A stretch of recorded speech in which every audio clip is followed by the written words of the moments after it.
Kibi ddala.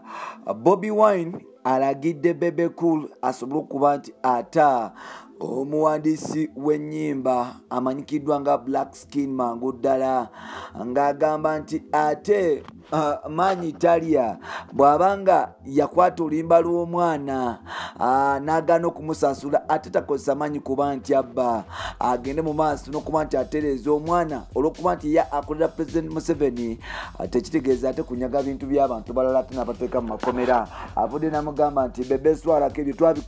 twabikolanga nga tuli bato kati okuza emyaka 5 okyabba ennyimba ate n'osiba n'abantu nti nedda Tata Dini ne Alpha akogata Pepper Daddy olimba badde manyi gwe Tata Pepper Daddy obeera otya Tata Pepper Daddy ng'akasente tolina. Eyayawula Bujingo ne Makula esiridde Katonda alabikidde eyali mukyala wa Bujingo amanyikiddwa nga Teddy Naluswa Bujingo n'amulabikira n'amugamba nti gwe mukyala omukulu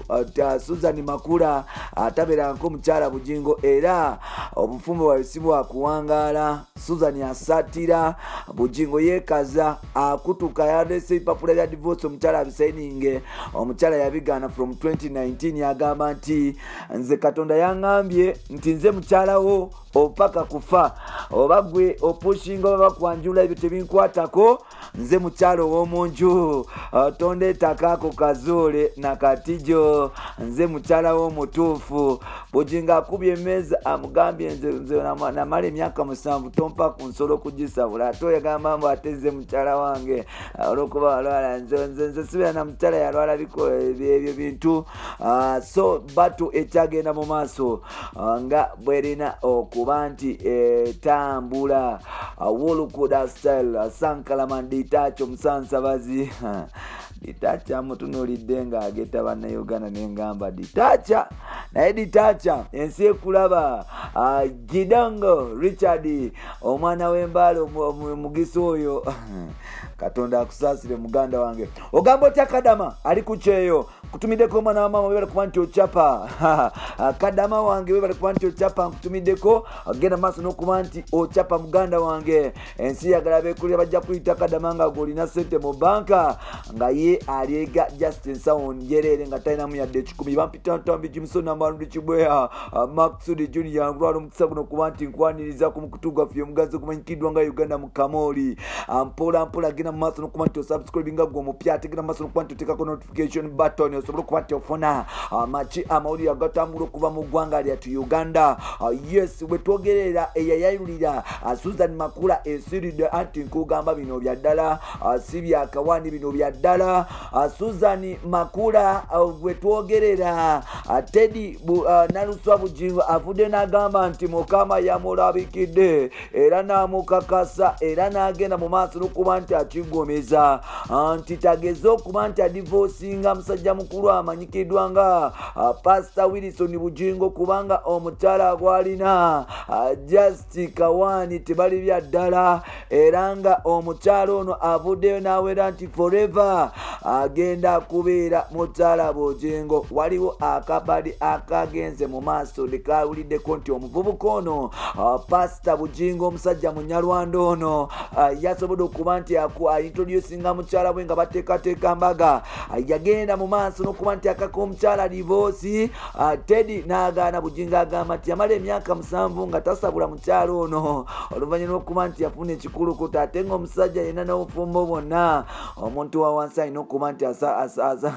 asanyuka. Ekintu kyagenda mu maaso n'okuba nti kimutabukako ng'omusajja atakyafuna kusanyulya mu maka n'alina onnyo ebbali kwe kukusanga eyali Gagamelo Fani amanyikiddwa nga Susan Makula ng'ono muwala wa Bebe Cool. Abantu abasinga bagamba nti ex wa Bebe Cool kubanga mbo ne Bebe naye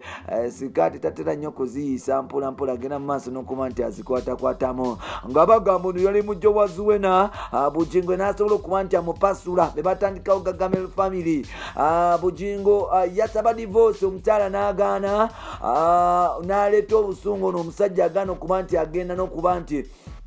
waliwo ekibuuzo ekitambula nti bugingo takyalabirira famire nti ennaku zino abeera yeebuzaabuza omwana yagenda mu maaso n'okuba nti agraduatinga n'amuyita ku mbaga omusajja oyo pasita Munadini omulamba n'aganda okuba nti alinnyayo yadde okuwishinga yadde okwagaliza muwala we emisomo emirungi omusajja ono tiyakikola olw'okuba yafuna obutakkanya ne maama we famire egenda maaso n'okuba nti yettemawo just nsonga abantu bagamba nti sente za church zaavaako obuzibu omusajja nayagala okuba nti oba oliawo ebintu abikola nga protecting akasente abalala ne bagamba nti oba oliawo ebintu bino biba bya kiferefere mbwe abalokole balimu engeri y'oluferefere so ebyo ebizimu byagenda maaso n'okuba nti bagendamu n'okusinza ebintu ebitategereka mbu bigenda maaso n'okuba nti bibeefuulira mbu kyova olaba ebintu biri bwe bityo mbuti kati abalokole ba pastors tebakyaswala baswaza buswaza jjukira waliwo pastor yakwata omwana waliwo bapasita wano bebagamba nti ate mu kusiyaga ate bebanambemu sorry waliwo bapasita bebagamba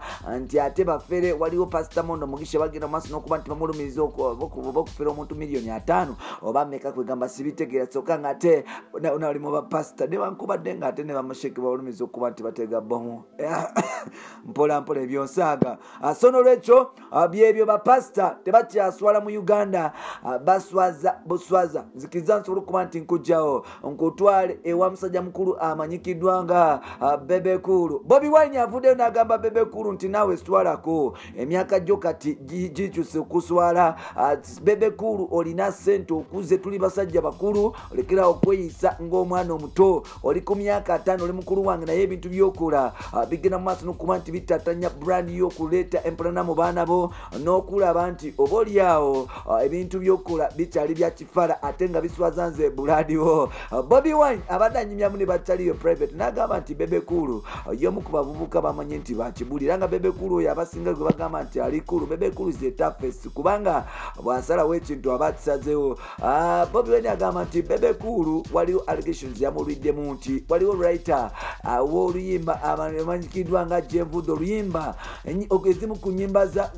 za Bebe Cool ezitasinza okuba nti zibowa Jenvude ennyimba ezi old school raga n'oluyimba oba lwali lutya zedi lwe yakola oluyimba olwo oba lwali lutya lwakisiru nnyo sente abantu yalukuba oba zedi bannange sinkola byafaayo waliwo oluyimba awo lwe yakola lwali lufu nnyo Bebe Cool yagenze maaso n'okuba nti akwata omuvubuka amanyikiddwa nga Black Stain ng'amugamba agenda maaso n'okuba nti amwogerako ebigambo ebitakwatanga n'okuba nti ata brand ye so nokwe kusala okuba nti amukwata n'amuggalira mu kkomera newankubadde nga yakikoze bwatyo omuvubuka ono bamulanga okuba nti yagenda mu maaso n'okuba nti araisinga oluyimba lwa Bebe Cool olumanyikiddwa nga Jenvude nga Bebe agamba nti yakwata ssente zonna n'amusasula era n'agenda mu maaso n'okuba nti oba oli abaclearinga bills zonna nga zirina okubeera wabula kyamwewunyisa omusajja ono ogenda mu mawulire okugamba nga oluyimba bwe yalubbye Bebe Cool kwe kumukwata okumujja yamujja n'amuteeka ku Jinja Road Police omuvubuka ono yagamba nti okumukwata byali bya kisiru era nga Bebe Cool yasobola okuba nti agana poliisi okumuwa bondi stiru ng'agamba nti ye alina abanene mu gavumenti bakozesa Bobi Wine avudde n'agamba Bebe Cool n'amugamba nti sebo emyaka gyo kati wali badde ng'okula sebo n'otaswaza batabanyi baffe kubanga tukuze ebintu ebyo lwaki onyakula lwaki obeera munyazi ebiseera ebisinga ogenda mu maaso n'okuba nti onyakula omusaala eyakuyambaza engoye waliwo botiki Bebe Cool gye yanyakula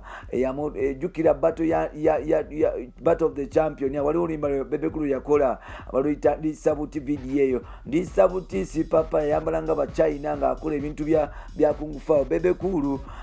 kintu kyamutabukako ssebo n'ajjayo engoye z'abaana ne bazitunga n'aluma ssente n'agaana okuzisasula nga Bobi Wine agamba nti Bebe Cool aze ng'akola ebintu akulyaza amanya abantu bangi ate nga kati sofa alina ku kasente okusinga abantu abalala bonna nti ewa Museveni agenda n'ajjayo akasente takubayo simu bingi byasobola okuba nti afuna mu makubo amatuufu naye ate kimweyunisiza nti omusajja ono taswala kati aswaza buswaza agenda mu maaso n'okuba nti anyakula Bobi Wine amusabye kwata ssente z'omwana zimuwe ja omwana mu makomera ate wetondere public oba oyagala ensi ekusonyiwa, otherwise okozesa bubi obuyinza n'obukulu bwo. Omukulu Usali Moses Musa byebyo ebya Bobi Wine. Mwebale kuba nti mutambula naffe okutwagala n'okutukkirizamu. Bampita Rich Boy Antambi Jimso Maxud Junior Made in Uganda. Nkoma mu part 2 nkutuuseeko ebyaffa mu America nga tuli London. Osooka okuba nti obimanya. Bye bye for now. Naye nga ate subiri nasolugamba otya webale kukola biviiri ebyo. Bye bye nkutadde.